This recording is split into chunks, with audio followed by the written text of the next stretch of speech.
Madam please please, नाही नाही, माझं ऐकून तर घ्या. हे बघा, जयराजच्या ऑफिसवर हल्ला करण्यामागे माझा काहीही हात नाहीये. तुमच्यापर्यंत कोणीतरी खोटी बातमी पोहोचवली आहे madam, believe me please. Inamdar साहब, मुझे इंफॉर्मेशन देने वाली व्यक्ति और कोई नहीं, खुद सीएम है. वो तो गलत इंफॉर्मेशन नहीं दे सकते. तो फिर सीएम को भी गलत फहमी हुई है मैडम.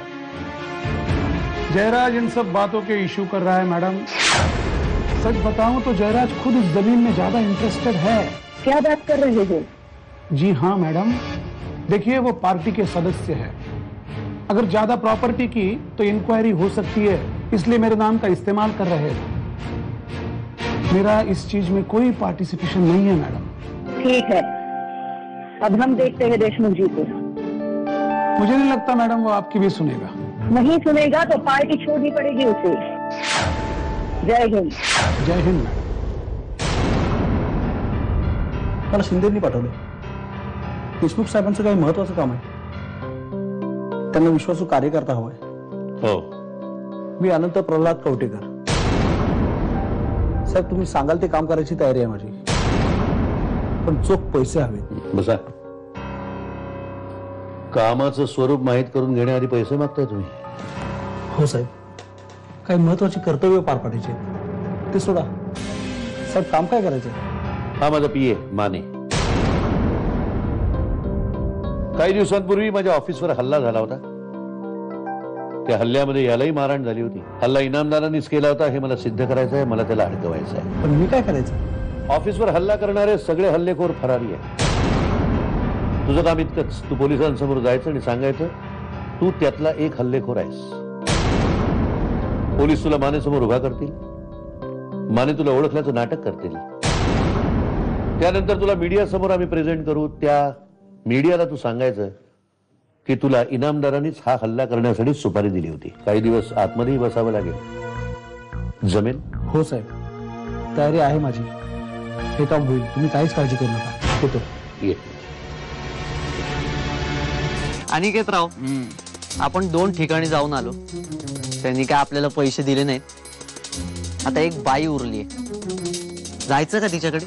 अरे उद्या जाऊया ना तिच्याकडे. हा, उद्या. मी काय लगेच आता नाही म्हणते. का नकोच जायला? ती बाई पण काय पैसे दिला असं नाही वाटत मला. आपण सरळ जाऊन सांगू, आम्ही फिरलो, प्रयत्न केले, 4 ठिकाणी जाऊन आलो, पण काय कोणी पैसे द्यायला तयार होत नाही. नाही नाही नाही, पण तर तसं नको करूया. ती एकच बाई उरली आहे ना, तिला न भेटताच कशाला बोलायचं. हे बघ, आपण एक काम करूया, उद्या तिच्याकडे जाऊया, तिच्याशी बोलूया, तिच्याकडून मिळवूया आपण स्पॉन्सरशिप. घरी कसं काय आलास? मैदान, राजकारण, आपल्यातले सगळे मतभेद बाजूला ठेवून केवळ कबड्डीसाठी तुझ्याकडे मदत आणि एक विनंती करायला आलो. कसली मदत? जयराज, गेले कितीतरी दिवस झाले मी फक्त टीम मांडतोय आणि ती पूर्णच होत नाही. शिवानी माझ्या टीमची स्ट्राईक प्लेअर, तिच्याशिवाय इंद्रधनु पूर्ण होत नाही. भाऊ, तुम्ही तू मध्ये बोल नको. तिने तुझ्या टीमची स्ट्राईक प्लेअर होण्यापेक्षा इकॉनॉमिक्स मध्ये गोल्ड मेडल मिळवावं अशी माझी इच्छा आहे.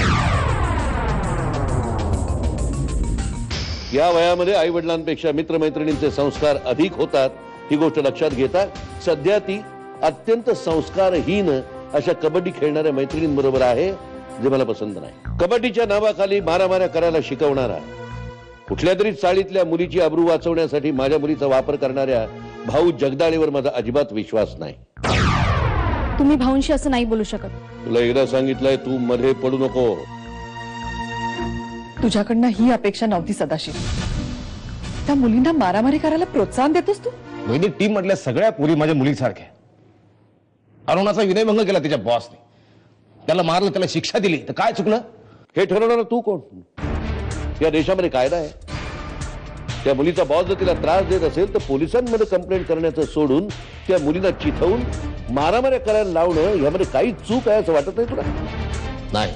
मग अशा माणसाबरोबर आम्हाला आमची मुलगी राहावी असं वाटत नाही. तू पण त्यांना कबड्डी खेळायला शिकवणं एवढंच तुझं काम आहे.